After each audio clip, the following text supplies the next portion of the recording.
bandwidth, we should all mute ourselves, except Ernie. And I'm very pleased to be able to introduce him today. I met him years ago when we had a group, a writers group at the library, an independent thing, but they met at the library once a month. And one day they walked in and said, "We have a real author coming." And I said, "Who?" And they said, "Ernest Hebert." And I said, "How did you get him?" And they said, "We asked him and he's coming." And he drove down from Hanover and sat with the group and talked to them about getting published and writing. And so that was my first experience with Ernest. He is the author of 12 novels, including the 7 Darby Chronicles series, and that 8th Darby Chronicle book will be out next year. It's The Whirlybird Island. He's was a professor at Dartmouth College for 25 years, and he was the first tenured fiction writer. I just discovered this morning that one of his students has become the co-creator and writer for the television series The Game of Thrones. So that's pretty cool. His writing has earned awards from the United Press International, the Hemingway Foundation, the New Hampshire Writers Project. He's received honorary degrees from Keene State College. And in 2002, he won the Sarah Josepha Hale Award for Distinction in Literature. And he now serves on the board of judges of the Hale Award. It is my great pleasure to introduce Ernie, but before I do, I want to remind everyone to stay muted. And if you put your questions in the chat, he can answer those, he can read them and answer them. And Ernie, if you put your mic up closer to your mouth, it'll be better. Do you have, is it on? I don't okay, have a great. mic. So, okay, just lean into your computer. Okay. You'll be good. Here I'm as, how's that? You're on. Okay, good. Okay. Can you hear me? Yes. Yes. Okay, good. Should I just start talking or what?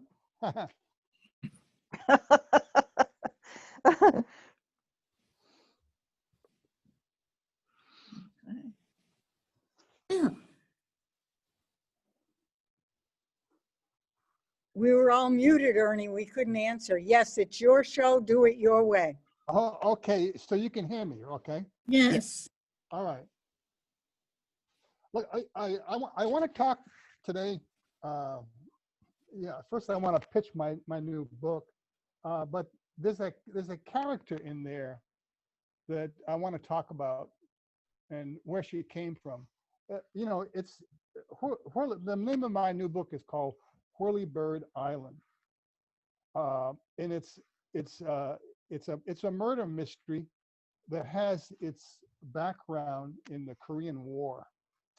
I mean, it's a present day story, but it has to do with traumatic veterans and the effect that they have on the following generation.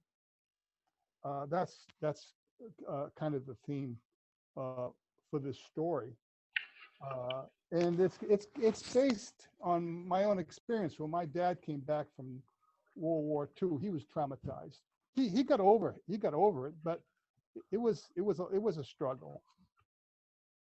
And I noticed that almost every single friend I had who had a father in World War II, those fathers were traumatized in some way. Alcoholism, all kinds of weird stuff.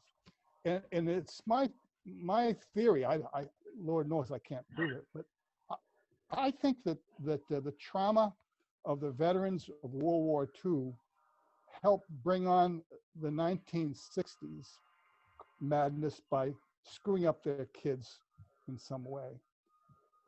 And I've had this idea for a book for a long time, but I never felt I could write it as long as my parents were alive and the parents of my dear friends. And one day, I think it was 2017.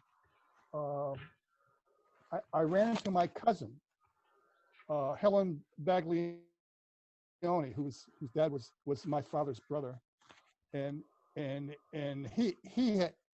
was traumatized, and so was his wife. His wife was an Army nurse, and the two of them.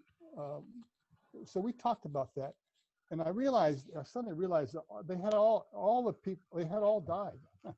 So I thought, well, now's the time to write this book. So I wrote this. I wrote the book, and I don't want to get into the book itself, but it should be coming out next summer.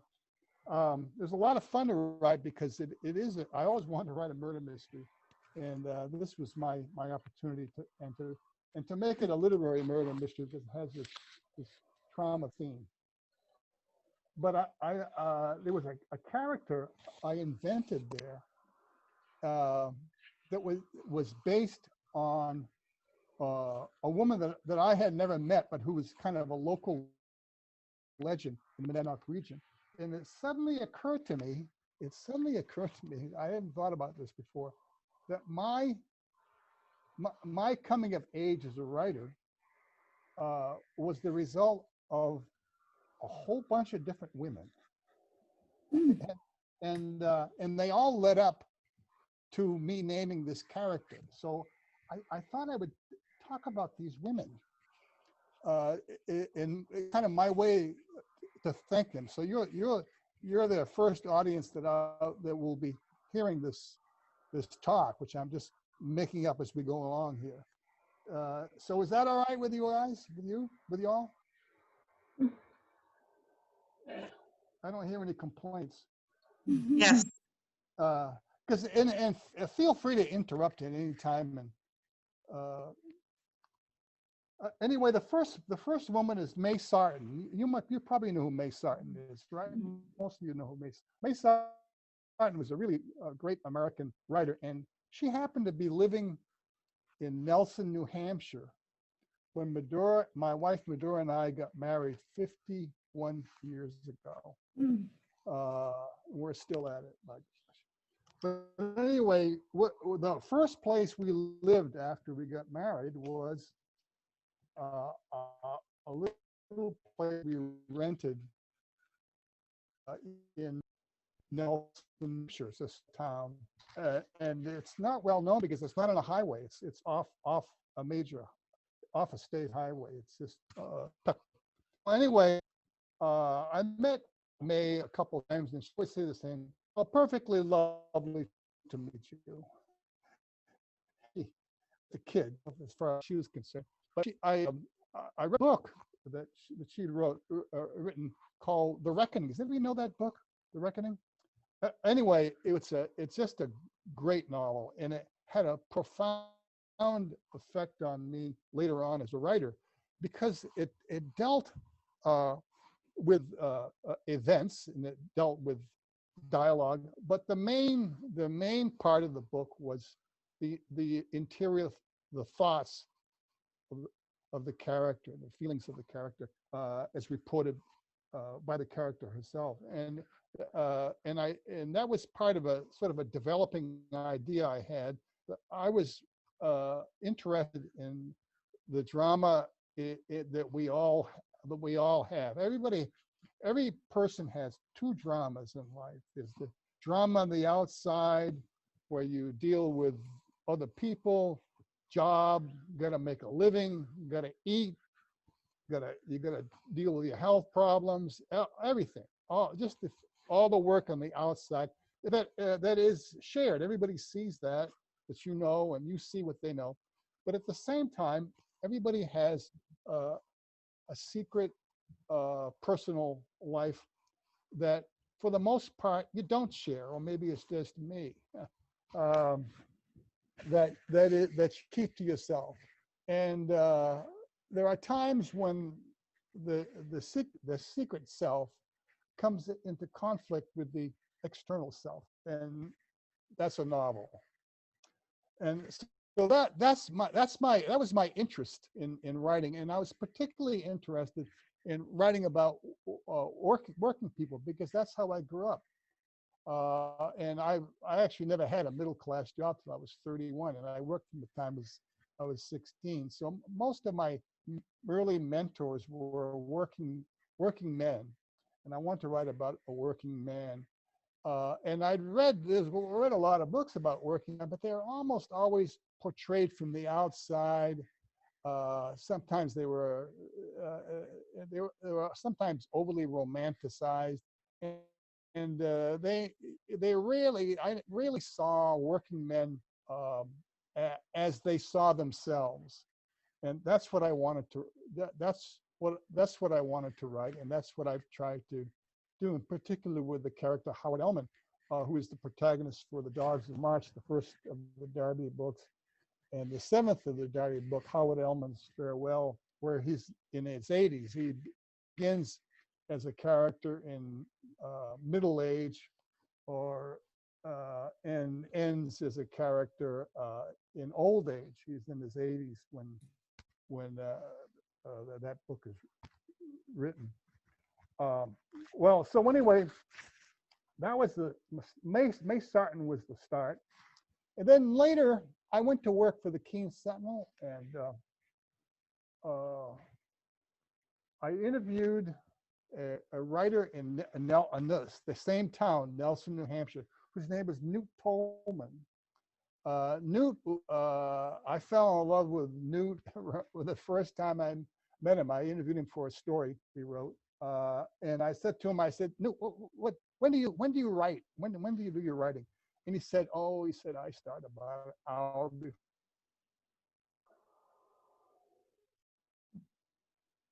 before he wakes up in the morning. And so I thought, well, this is my kind of guy. And I'm going to make a reference to Newt later on, because the key person in the story I'm telling is its mother, who by that time had died. But let's move on to a few years to 1978. 1978, I had finished writing The Dogs of March, and I didn't know what to do with it. I believed in the book. I wrote it on an Underwood typewriter, standard Underwood typewriter. Oh, which, I think I can show you that. Let's see now. Can you see the typewriter? There it is. Can you see it? Can you see the typewriter?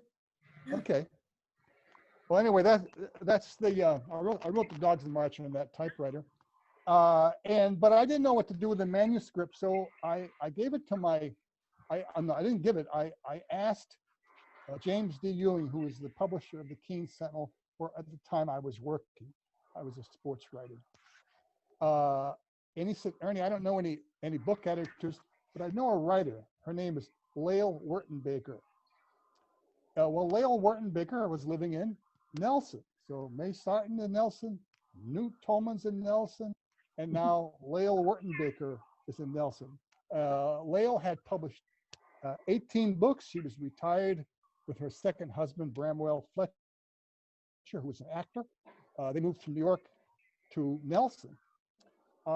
And then I met another woman at Lael's house, who was Lael's literary agent, who was an old lady. She was in her 80s, about ready to retire. Her name was Mavis McIntosh. Now, you may not know who Mavis McIntosh is, but she was a really big deal in New York publishing, though I didn't know that at the time. She was one of the founders of McIntosh and Otis, which was the first all-woman agency, literary agency in New York. And she was a really wise old lady, and she gave me some advice. She said, young man, whatever you do, don't write a series.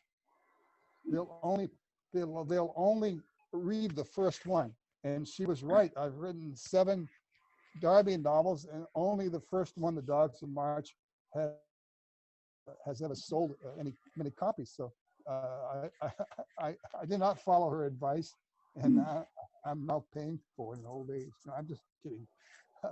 But anyway, Mavis had a protege who I also met in Nelson. She was visiting. And her protege was Rita Scott. And Rita Scott was a former Miss Pennsylvania.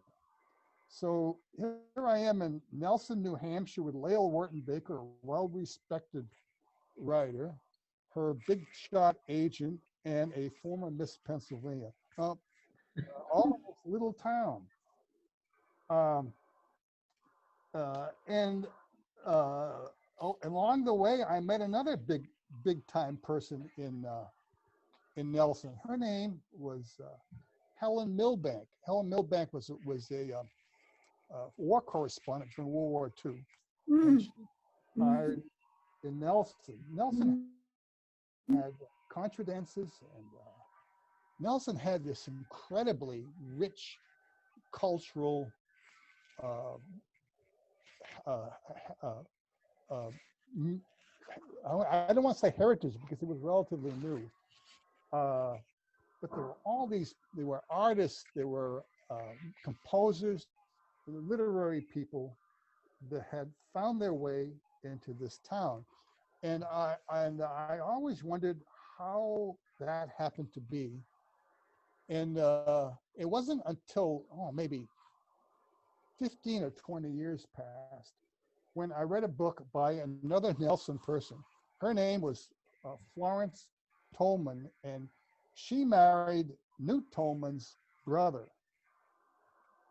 And Florence, whose local nickname was Floppy, I met Floppy at a concert dance, and she was, I was still a relatively young person. She was quite old, but she was really a spectacular woman, very, very physically attractive, and had a vivacious about her. And she wrote a book called More Spit Than Polish, and it is one of the great New Hampshire books. I highly recommend it if you can find it online, by Florence Tolman. More Spit Than Polish. And in that book, she writes about her mother-in-law, her mother-in-law was Sarah Frances French Tolman. She married a Tolman whose name was Whalen. And when she came to Nelson, she was the local school teacher, and she married a farmer, Wayland Parker, and they had a great big farmhouse on Tolman Pond. But it was really hard for them to make a living, and of course, in those days, school teaching didn't pay well, anyway, because it was taught by women, right? You don't pay women very well, and that was the story then. So anyway, by the way, you have disappeared. Can you see me? Yes, we can see you. You're fine. Okay, I'm doing okay here. Okay, so anyway, Sadie Tolman had this incredible charisma about her, and she and her husband started what we would call today a bed and breakfast, and they started and they never advertised, and for the next over 60 years, that house was in the summers was full of people from down country who filled it up, and a lot of them ended up in Nelson. And her sons, Newt, who grew up, in this boarding house, even though they were farm boys, they grew up very sophisticated, and had Newt, who was a writer, had this really incredible accent. For one thing, he sounded a little bit like a New Hampshire farmer from the old days, but there was some Boston Brahmin in his accent, and also some New York, very New Yorky accents. So, growing up, in a boarding house with all these people from all over the United States and even Europe, he kind of absorbed their way of speaking and had this really spectacular, interesting accent. But the point I want to make was that before Sadie Tolman moved to Nelson, I think she was from Massachusetts originally. Nelson was just a little farm town that like many little New Hampshire farm towns. And with her boarding house, many of the people ended up retiring in Nelson, raising families in Nelson. And so this is how one woman changed the culture of a small town in New Hampshire. I think it's a great story, and you can read that the back story of that in her book, More Spit and Polish. So I wanted to tell that long story, and in my book, Whirlybird Island, it's mainly a guy story because it's about, soldiers and sons, but there's one very, very important female character, and I named her Sadie in honor of Sadie Tolman. So I thought I'd pass that on to you all. And that's pretty much my little pitch. Do you all have any questions or anything? Or do you want to, anybody want to make a speech?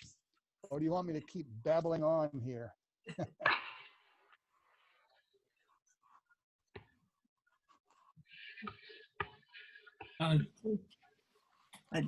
Ernie, Yeah. I wondered if you got to meet Dudley Loftman. He was a dance caller, and he spent time in Nelson. I think Dudley inspired Nelson contra dances, which in Nelson are still going on today. Yeah.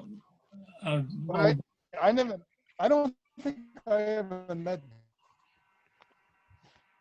Well, he didn't often call in Nelson, but there was a Ralph Page who called more often in my time, and I think they're both gone. How about Barney Quigley? There's a character. Barney Quigley doesn't mean anything to you? I don't know. Okay, well, Quigley? Quigley. No, I don't know any Quigleys. Okay. Oh, is he a painter? Yeah. Okay, you're right. Yeah. Okay, it's coming back to me now. My wife just looked at me and jabbed me with a fishing pole. It's not a fishing pole by a ski pole. That's how she gets me. That's how I get around. She just keeps poking me. Son that I know. There's a question on chat. Question what? There's a question on chat. Oh, I don't see a question. Do you see the chat button? Down at the bottom. Yeah. Right, exit. No, I don't see it. Ernie, the question says, I remember you told me long ago, it's from Tim Sandler. It says, I remember you told me long ago that you used a new computer for every new novel. Do you still? Yes, I do. I confess. Tim Sandler, if this is the Tim Sandler I'm thinking of, was a former student of mine at Keene State College before I went to work at Dartmouth. And he was a spectacular newspaper man. And I worked with him briefly for the old New Hampshire Times, where I think he met his future wife there, Erica. And anyway. Yep, you're right. You're right, Ernie. That's me. Hi, Ari. Yeah, I met my wife Lisa at New Hampshire Times. Yeah. Oh yeah. And 30 years ago. And last time I think I saw you face to face was at our wedding in Hancock at the Harris Center. Oh, gosh. Well, Tim, it's great to see you. I find that my time at the New Hampshire Times was kind of a shameful time for me. I think my IQ went down. It had to work with me. But. Well, no, you were great. It was, but you know, when I went to work there, I think it was about the first week, they had a little talk about the philosophy behind the newspaper, and it was based on the idea that of a paper in Missouri that had, if I can remember this correctly, it was about the suburbs not being served by local papers, and that was the philosophy that came to New Hampshire. And I thought, but New Hampshire is served by local papers, so I thought this whole idea is gonna fail. But I needed a job at the time, so I kind of went through the motions for the whole thing. But you and Lisa were serious. You were the real thing, and I Well, coming from you, that means a lot. Thanks. admired you tremendously. But I was hoping you'd just forget that I was ever there.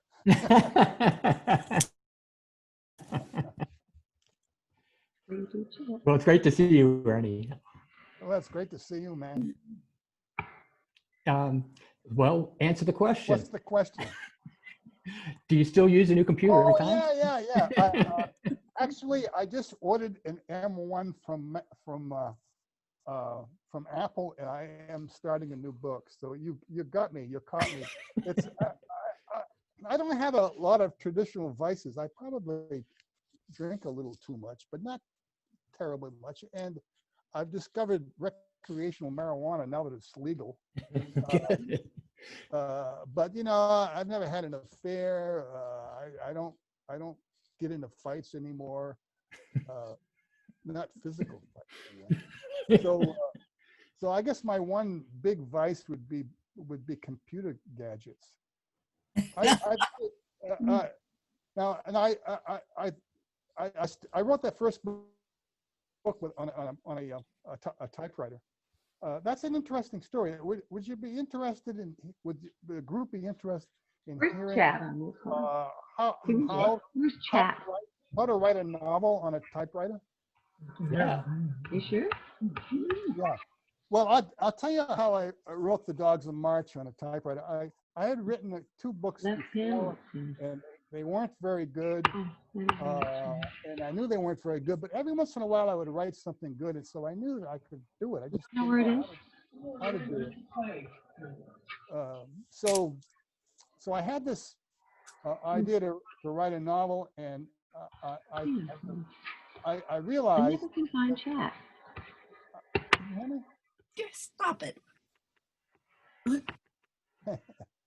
Am I coming across to everybody? If everybody could put their. Some are not, there's one person not on mute. Christine, What's your mute button? Christine, you need to hit your mute button. Okay. Yeah. Thank you, Nan.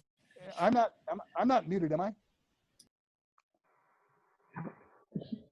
Am I a mute? No, No, Ernie, you're not muted, you're fine. Okay. Everyone else should mute because we can't hear you if there are background noises. Oh, okay. Well, anyway, I was a newspaper reporter, and I realized that I was trying to write novels too fast. So I wanted to slow myself down. The way I did it was I would put a page in the typewriter. Well, first of all, I would write out a chapter in longhand just to sketch it out. I would put a page in the typewriter, type a page, take the page out of the typewriter, pencil edit it, and then retype it. And I made a couple of rules for myself. One of which was that the page would have to be perfect before I went on to the next page. But the most important rule I made was that every page had to have something on it that I hadn't seen in somebody else's writing. An original metaphor, some action I hadn't seen. And so I would take the page out of the typewriter, retype it, and I discovered that in the act of retyping, I would rethink what I wanted to do. So often it would take me, I would type the same page anywhere from 3 to 12, 15 times before I had a good page. Then I would move on to the next page. Well, what happened was I worked 2 hours a day, 6 days a week, for 4 years. And when I was done, I had a manuscript, and you know what? I never had to do any rewrites. It was actually complete because I spent so much time with each chapter that at the end of the chapter, it would be the correct takeoff point for the next chapter. So that was my method for writing, and it worked. But what happened was the local paper, the paper I was working for, the Keene Sentinel, got computers, and suddenly I was writing on a computer, and it just undermined my whole system. I spent for 6 months I couldn't write anything, and I was angry and upset, and I was thinking about ditching my family, ditching my job, and going to live in a cabin in the woods with my anger and my typewriter. But I realized that, you know, that's not the way to do. So what I did was I bought a computer. I bought a Radio Shack Model 1, and I just jumped totally into technology, and I've been there ever since, for better or worse. So that's the story of writing The Dogs of March. Yeah, I love that. Ernie, can you hear me? Is that Dan? It is, yeah. Yeah, Yeah. I have the same experience in my work. Is every time I have to change a technology, my spoons suck for a while, Yeah. and then I learn to make them again. What kind of technology are you talking about? But what happens to me is something becomes unavailable that I used to use, or else my body won't do it anymore. Oh, So I have to deal with tennis elbow, for instance. Yeah. So, or also abrasives improve, and I find new convenient ways. I've been fooling around lately with making sanding heads out of that goo that holds the windshield on your car. It's a hard black silicone, and my sanding heads are now hard black silicone, and finding a way to make sticky back sandpaper, which is again a new technology, stick on these wheels of windshield goop. I could go into detail, but this is your presentation.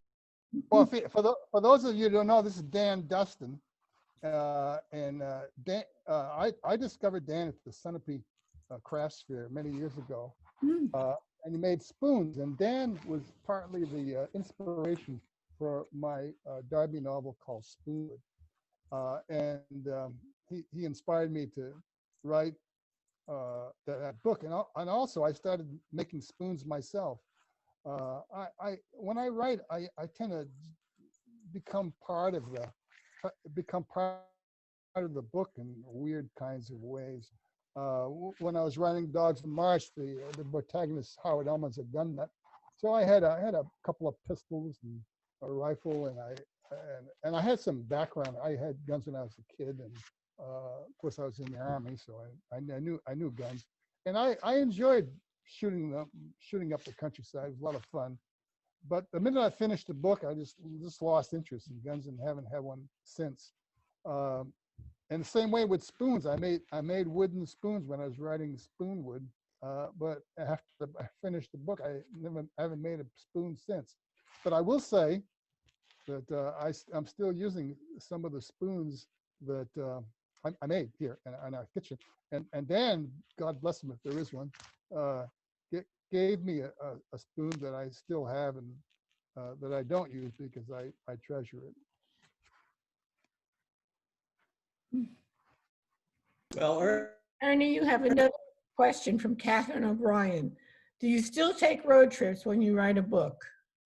Do I still what? Do you still take road trips when you write a book? Oh, yes, of course. Of course.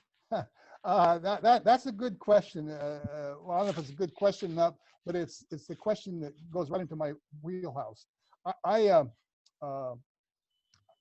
I plotted all my books driving. You know how when you drive, you tend to scheme. Well, you can't write when you scheme, but you can plot a book. And so when I started writing fiction, I went and I thought it was ready for the story part. Well, I have to back up a minute and say that what I try to do with all my books is to write a day in the life of the protagonist,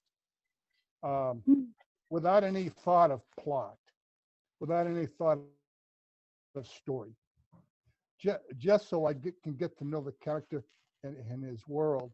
And once that's done, and I want to write the story, I take a road trip. Now, the last novel I published in 2014, Howard Ellman's Farewell. At the time, my wife and I, Medora and I, were living in Westmoreland. I was working in Hanover, at Dartmouth. So that's about 60 miles. So I plotted the book going back and forth to work, driving up, driving back, driving up, driving back. Most of my plotting has been done going cross country. For the first book, I can remember I drove south, ended up first night in Delaware in a campground, wrote the, transcribed my notes. I used, in those days, I used an old-fashioned tape recorder, which in a way is easier to use than my iPhone because it had big buttons. And so I transcribed my notes, and by the time I got to New Mexico, I had a plot, and I turned around, came home. And I've done almost all my books on the road. It's a great excuse to take a road trip. I have to do it alone. I can't do it with anybody else in the car. First of all, just listening to me would be an anguish for the person, for the passenger, and I would feel a little self-conscious babbling into a tape recorder with somebody sitting there.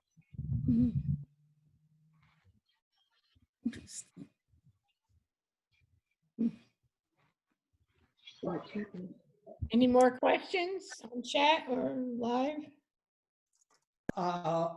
Ernie, I do it when I can't sleep at night, in the middle of the night. I'm old enough now to be awake at 2 and 3 o'clock in the morning. Right. And my publishing is done on YouTube. Oh. And I work them out in detail. And the one I'm working on now is understanding your flute. I have one of the things I have on YouTube are flute things. And it has taken me 2 or 3 hours in the middle of the night just to run from one end of the flute up to the other end. And it puts me back to sleep. So it functions in two important ways. Is Tim still on there?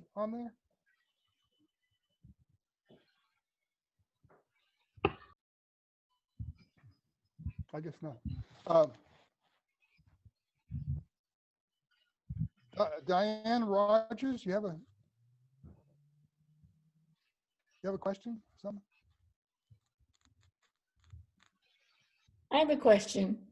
Do you read novels when you're writing a novel? Do I read novels when you're writing a novel? Almost everything I read fiction these days are from people I know. Some people send me books. I also belong to a local writers group. We call ourselves FUBAR. If you have any military background, you know what FUBAR means. If not, email me and I'll tell you. But anyway, so most of the stuff I read is manuscript stuff. I don't read many.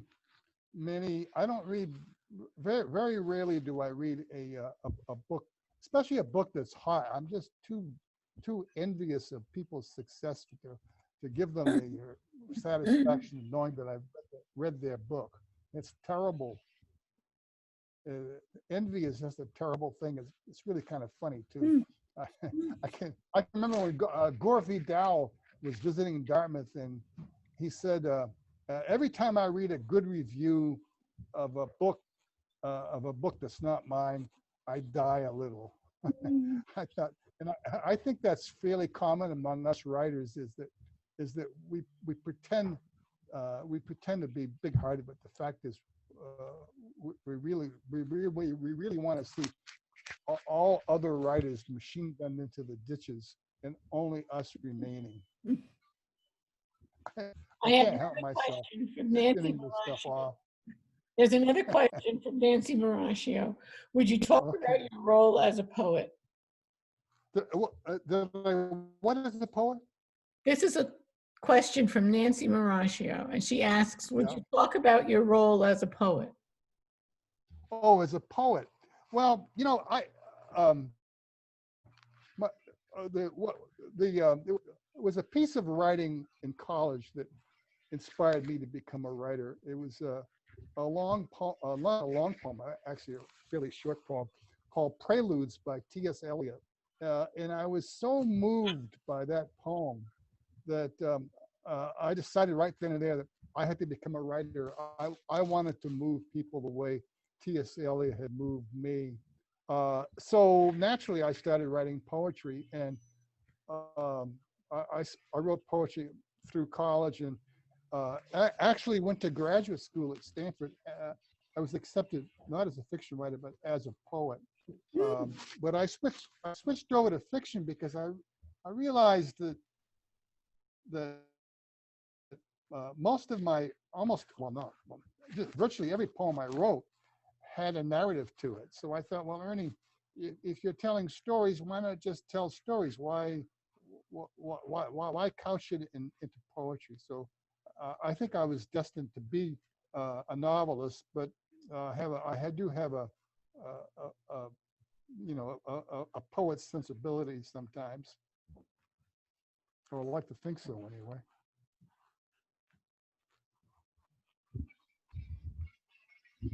Has anybody read The Origin of Consciousness in the Breakdown of the Bicameral Mind by that Julian Jaynes? Who is that? Julian Jaynes, Jaynes. He's a professor. It's an academic work, but he talks at one point about poetry and the muse. His whole rap is about the term he uses is hearing hearing things that are not being said, hearing things from the dead, hearing God, hearing your ancestors speaking to you from the grave, and apparently all the way through history, ancient history, is we've been burying people sitting up so that they can talk and we can hear them, and it's this whole argument. And he has a section on poetry, which is not very long but very, very interesting. The muse is heard in silence and comes through, or you are a conscious poet who functions by manipulating words.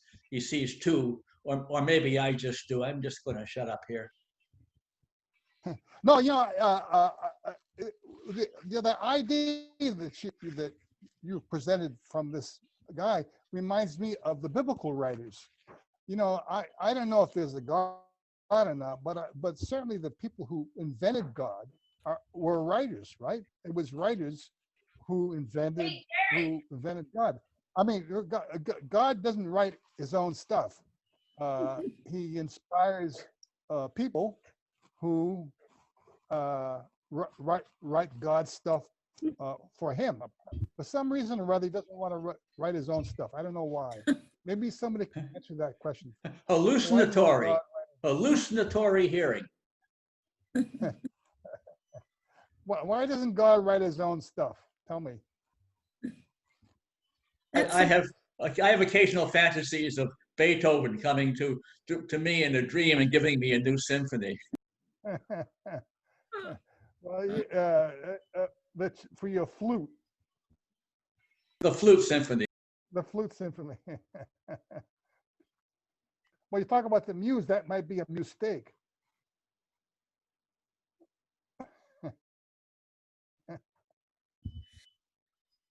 I have a question, Yeah.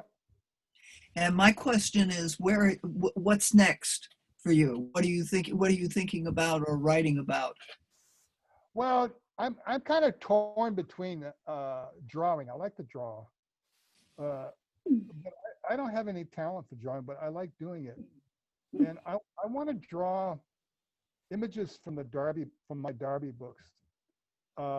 So am I going to draw, or am I going to write another Darby book? And every time I want to draw, I always get an idea for a new book, and I had an idea for a new book, but I'm not sure where I'm going to go with it.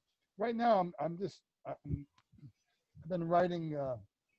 I wrote a memoir, a draft of a memoir, long first draft of a memoir that deals with the writing. It's all about it's inferentially personal, but it's not directly personal. I don't think there's no revelations in it. It's just about why I wrote this and why I wrote that. I wrote it for my own sake, and I filed it away, but I have no desire to fix it and make it publishable.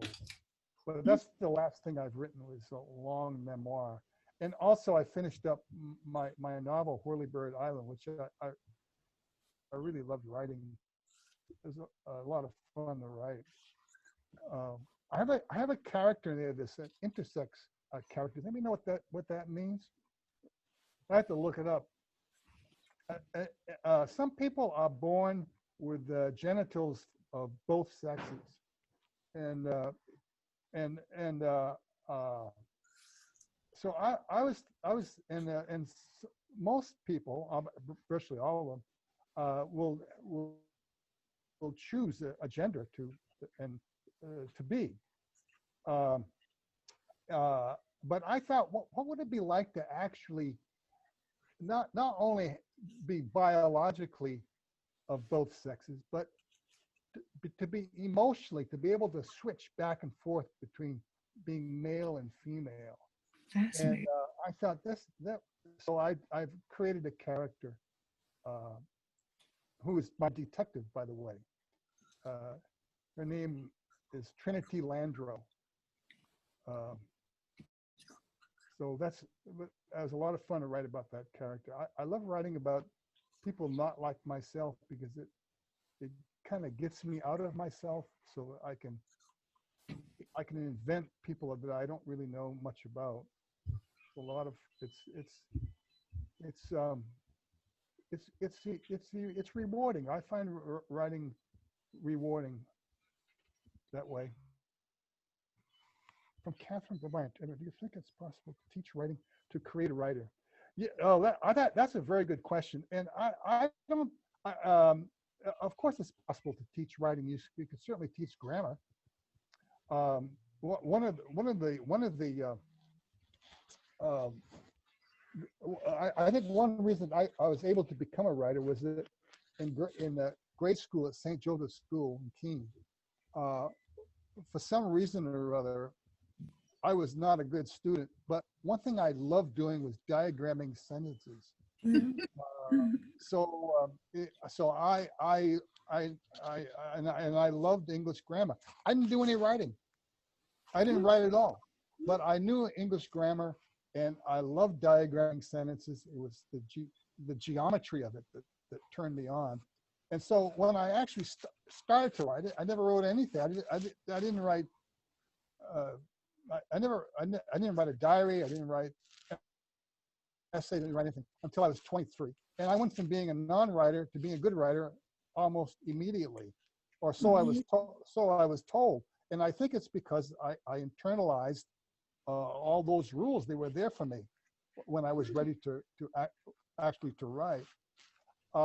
So you can teach that part of writing, but I think your question really is that can you teach so-called creative writing, somebody to write a good poem or to write No. a creative piece of fiction or creative nonfiction.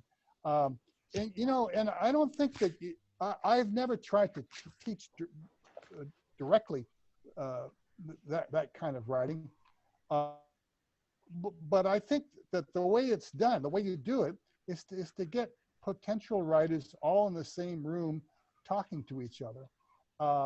And through the alchemy of that kind of relationship, people develop themselves as writers. So you make yourself become a writer. You teach yourself to become a writer. And the people around you help you along the way. But I don't. So it's kind of the answer to your question is yeah, but. The answer to many questions is yeah. This is the way physicists operated during World War II at Oak Ridge, Oppenheimer and those guys. Same technique. Yeah, whether it's writing or physics,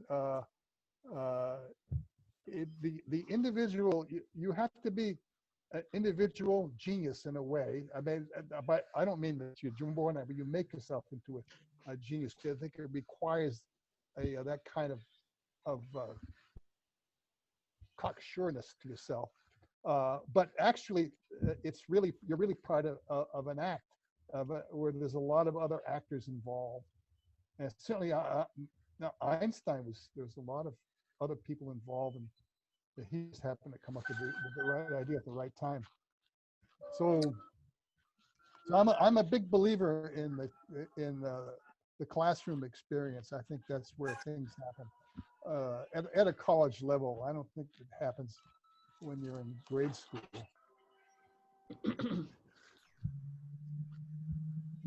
Hi.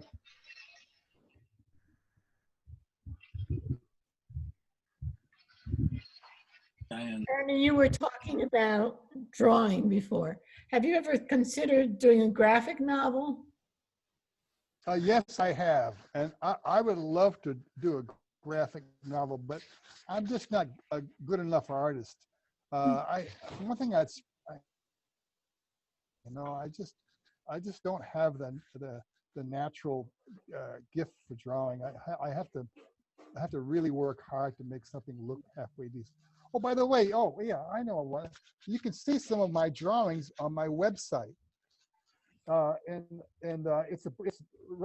it's brand new. I haven't advertised it because it's not quite finished. But when it's finished, I think it'll be halfway decent. But I did it all myself, and it's called Sites Google sites. Anyway. Sorry, I didn't understand. Can you see it? Can you see this? No, not sites Google. Sites. Yeah, sites Google.com. Yes, that's good. You, and then Ernest Hebert Darby. That's the operative word, Ernest Hebert Darby. And eventually, I promoted on my Facebook page. I use Facebook to write little mini essays. So if you look me up on Facebook, you'll see little mini essays. Some of them are smart ass kind of stuff, which I think people who know me know that I'm a smart ass. Somebody wrote, "Sorry, I didn't understand." Oh, well, what was it you didn't understand?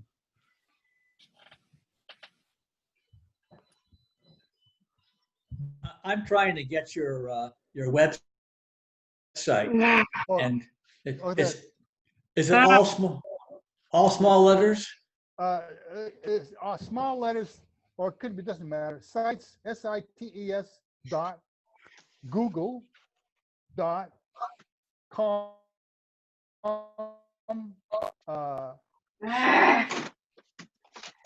View, and then Ernest Hebert Darby.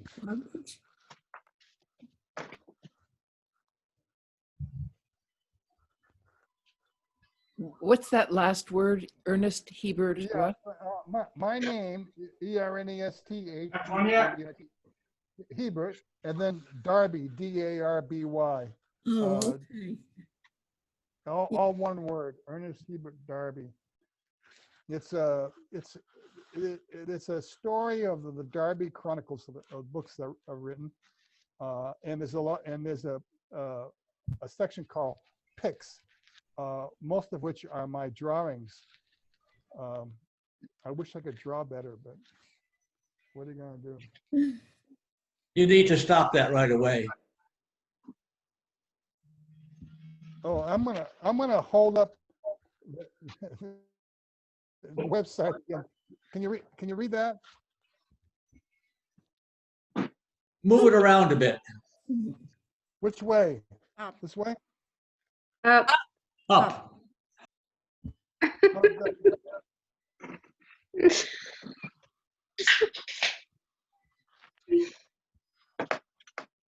What videos? I don't know. In back in. Ernest Hebert. This is Hello. one of Ernie's illustrations, the cover of his poetry book. Oh, thank you Can for you see showing that? that, Nancy. That's really nice. I didn't know he had a poetry. That's good. Poetry book is called The Contrarian Voice. I was trying to get him to acknowledge that he published poetry. I've forgotten. No, you didn't. I do. I forget anything these days. Any of you guys familiar with boy, Van Loon, Hendrik Willem Van Loon?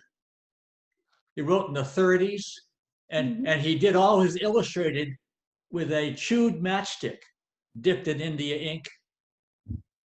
Hendrik Willem Van Loon, the libraries were dumping him in the 50s.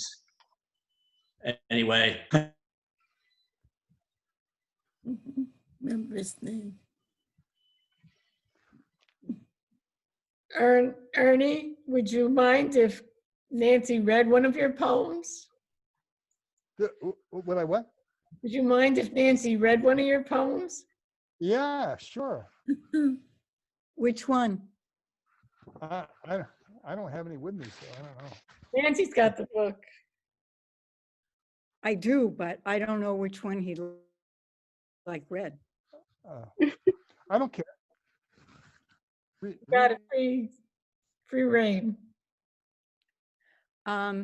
He says in the introduction that the poem that shows him best is the title poem. Hang on, I have to get the page. It's called The Contrarian Voice. I'm not going to read the whole thing. It's a bit long. No, don't read that. That's too long. I can read a piece of it because you said it's the most true to you. Yeah. Munch on a village store grinder while you imagine wife standing at the sink and gazing out the window at her bird feeder, just as she had done in life.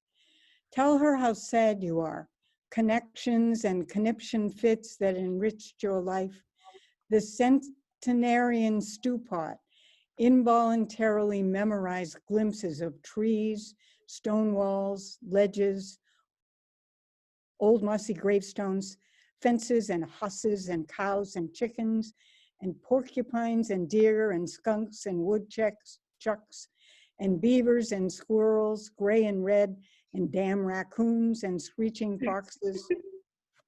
And he goes on a bit to catalog, and as he gets to the end, I'm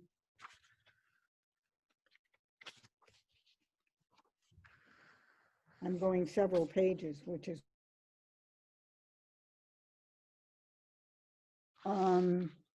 he talks about, again, a cataloging. St. Peter doesn't have a prayer, so he checks the historical record, bumps his forehead with his palm, and calls out an octogenarian's voice talking in his sleep, Jesus, I get it now. The ones with no education, the ones who made mistakes in youth and paid for them over a lifetime, the ones who built the idiot pyramids and the useless cathedrals and that stupid wall in China, who sawed the Scrabble tiles, who mined the coal and ran the looms, who built literally everything. And it goes on. But you can hear the lyricism of his poetry. Mhm. Well, that's my homage to working people there. Yeah. That's another one of your homages. Makes me think of Elegy in a Country Churchyard. Yeah, it's a pretty good poem. Yeah. Are there any other questions for Ernie? I think so. You have one of your books handy, Ernie? Pardon me? You have one of your books handy. Could you maybe read a passage? Let's see. I don't know.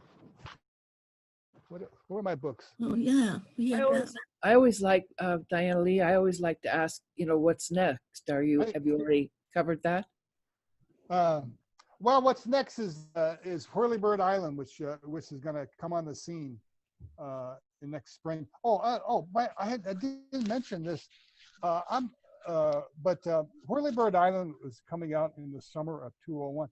But also, all the Derby Chronicles books are coming out because my publisher, the University Press of New England, went out of business. So I found that my books were suddenly unavailable and out of print. But Wesleyan University picked them up. And I'm really happy that Wesleyan University Press is going to republish the Derby books, in part because my oldest daughter, Lael, named after Lael Wertenbaker, went. Nice. And so those 7 books will be republished as of next summer. Great. So I will actually have 8 books coming out. Yeah. I'll be turning 80 next year. So 8 books coming out on my 80th year. I obviously have nothing to complain about, do I? Great.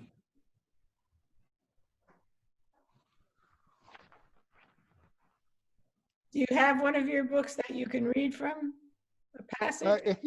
If you will hold on, I will get one. Hang on there for a second. Okay. It's going to take me. I got to go downstairs. Hang on. I didn't mean to make him walk downstairs. Oh, he's such a rock star. Mm. Fabulous. You can tell he enjoys what he's doing. It's wonderful. And to have him at his home, to be talking to him at his home is totally different experience than in an auditorium. Mm. Yeah, Zoom brings us some things that you can't do in an auditorium. Absolutely. And then again, Thank there's you. some things you can do in an auditorium that you can't do in Zoom. It's a catch-22. Absolutely, exactly. But isn't this a delightful foray today? Just he's casual. It's a different kind of intimacy. Yeah, yeah. In some ways, it's more Here personal. he is. It is much more. Okay, I'm back. I think I'm going to read a poem or two. I'm going to read a poem about. Let's see. Wait a minute. Can you turn up your mic a little?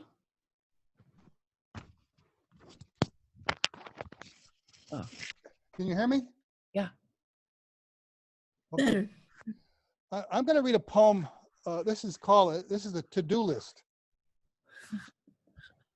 To do. And start small fire of dry hemlock twigs. Add bigger sticks. Straddle fire with grill. Scoop snow into pot. Place on slush, then to water. Bits of the forest will be in the water. No such thing as pure snow, pure water. Water always contains something other than itself. Water is the primal container. Bring water to boil. Drop in tea bag. Remove pot from flame and place on flat stone. Watch water darken. Observe colors and reflections. Remove tea bag. Squeeze out water. Throw bag in fire. Watch fire consume tea bag. Observe flames and smoke. Kick grill over. Watch hot metal cut snow. Pick up grill, heat gone from it. Wipe and return to pack.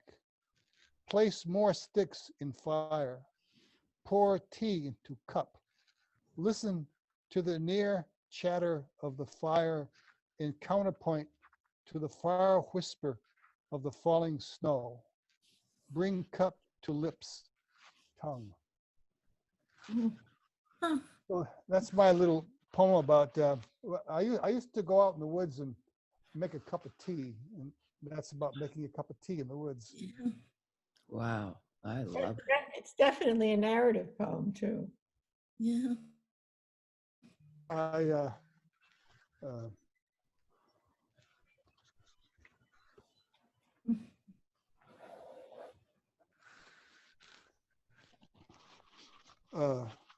This is a great, you know how these old cemeteries will have a little poem or something with somebody's name. Well, this is the poem I would like to have in my gravestone. It's got my name, my birth date, 1941. My name, Joseph Ernest Hebert. That's my full name. I loved what I could compare to what I loved. The surface of a pond is slightly curved, as is music from a violin and the violin itself. This bright spot before my eyes is a rose, and the rose is a pair of hands folded in prayer. Patches of water on ice make me believe the retina of the eye is beautiful. Mm. Oh, my. So that's really about metaphor. Mm. Oh.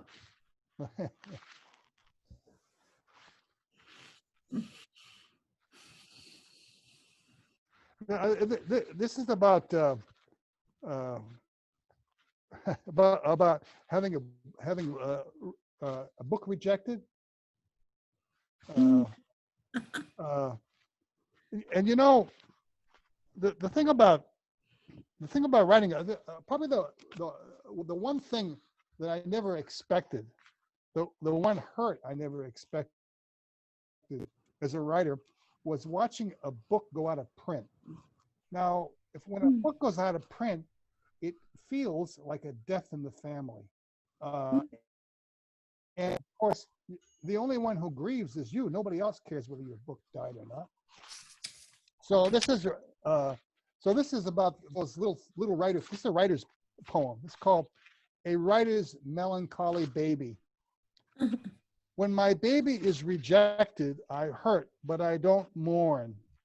I send my baby out again. I live on writer hope for publication, which is like waving down a stranger to give you mouth-to-mouth resuscitation, gross if necessary. When nobody will publish my baby, I give up and retire it to a shelf. Writer hope is still in me, if downgraded, like the head of a dead loved one in a freezer. Who knows, maybe in some future time it can be infused and come back to life, which is why I pray for the soul of my childhood idol, Ted Williams. Anybody know that story? It's kind of a That's yeah. Or lucky me, I find an editor who likes it and my baby is published. Oh, happy day. actually happy 20 minutes because pretty quick I'm depressed because I realize my baby has left home and belongs to the readers now. I wish I could forget my baby, but I can't. I feel pride or anger depending on the treatment of my baby. Admired, scorned, ignored. Ignored is the worst, which makes me realize writing to publish is just trying to get attention. Inner voice says, write for money, Ernie, so you don't have to write self-pitying shit like this. But inner voice, I have no talent for writing for money. Muse says, services for the dead help us mourn together. But when your book goes out of print, there is no service, no obituary. Only you care when your baby dies because to everybody else, it's not a baby, it's just a book. If you see it for sale in a used bookstore, you have an uplifting Lazarus moment until you learn the price, 90. You laugh in horror. Your baby is now a zombie. All that remains of value is that special kind of hurt in mourning alone. I give you permission, Ernie, to write this shit and call it a poem. I love writing that. It's a really great little piece of self-pity.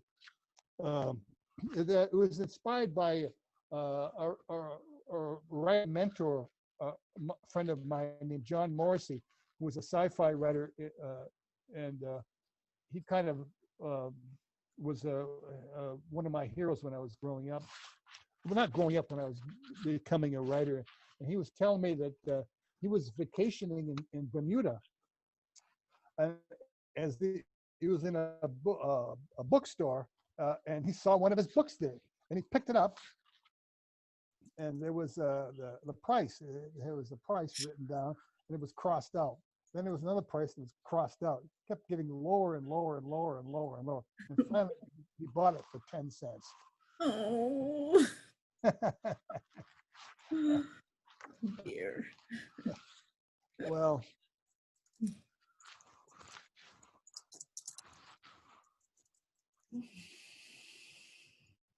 I don't know. I don't. This is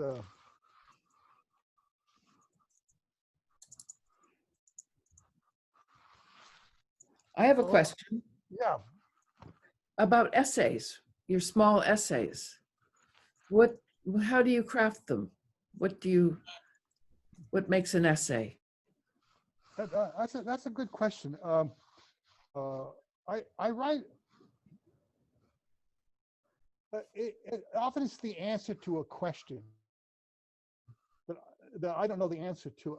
I'm thinking right now of an essay I wrote for a talk I gave to a Franco-American audience in Maine, at the University of Maine. I have a strong Franco-American roots. My French was the first language I learned, and I've always wanted to but I came to a consciousness of my roots late, but I had an aunt. Her name was Sister George, and she was a little tiny lady, and I just, when I was a kid, I loved seeing her. She was born in Manchester, well, anyway, I won't tell the long story. Anyway, the point is that I suddenly realized one day that I didn't know Sister George's real name. All I knew is that her name was Sister George. And so I wrote an essay about family based on that idea. And I tried to hunt down Sister George's name, and I finally was able to find her name. Her name was Marie Ann. I also, I used to write a column for the Boston Globe. Okay. And one of my favorite pieces was of my 6th grade teacher. And I had a memory of her that I was talking to my cousin, who's the Sister of Mercy. And I was telling her about this experience I had when I was in 6th grade. I was in the 2nd floor, and was a very cold day. It was so cold that they wouldn't let us out. The nuns wouldn't let us out because it had a thaw, and the whole parking lot had flooded and then frozen over solid. And I was up there alone. Everybody was at lunch or something. I was up there alone looking out the window, and I saw these two nuns in full nun regalia, you know, those black long robes, walking from the convent to the ice. And one of them was helping her. The other one seemed to be injured, I thought. Well, the injured nun was my sixth grade teacher that I really liked a lot, Sister Gregory. And she hit the ice and started to glide. She was on ice skates, and she glided, and she skated spectacularly. So if you picture that, you're a sixth grade boy, and you see this spectacular nun skating around with these big flowing robes. And I had this feeling that I didn't know what it was, but it was so good. And of course, it was the feeling of falling in love. And I had it for the first time, and it was so good. I didn't want to tell anybody about it. Afraid I'd ruin it. So I was telling my cousin Anne this story, and she said, "Well, Sister Gregory is still alive." Well, at the time I was writing a column for the Globe, and so I called up Sister Anne and wrote a piece about her, and I called up Sister Gregory and met her, and she said, "Well, of course I can skate. I'm from Berlin," and she liked being a nun. She liked her work.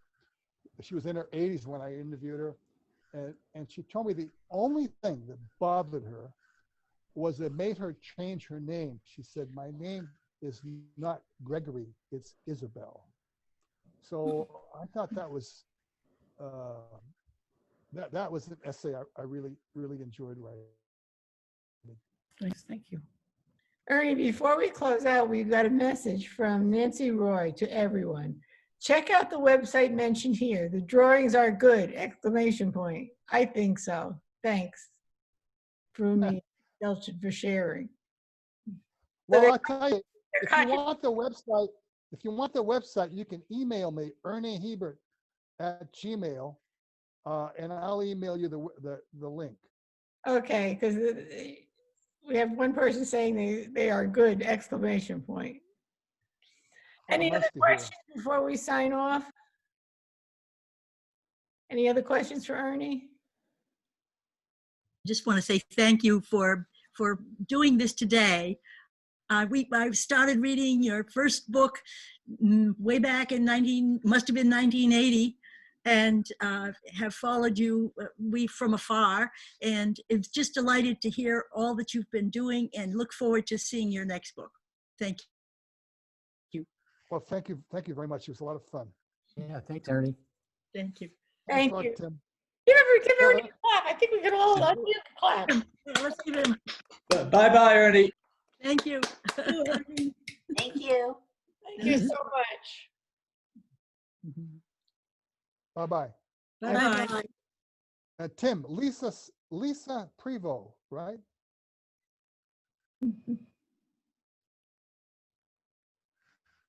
Mute here. Yeah, that's right, Lisa Prevost. All right. Yeah. It just hit me.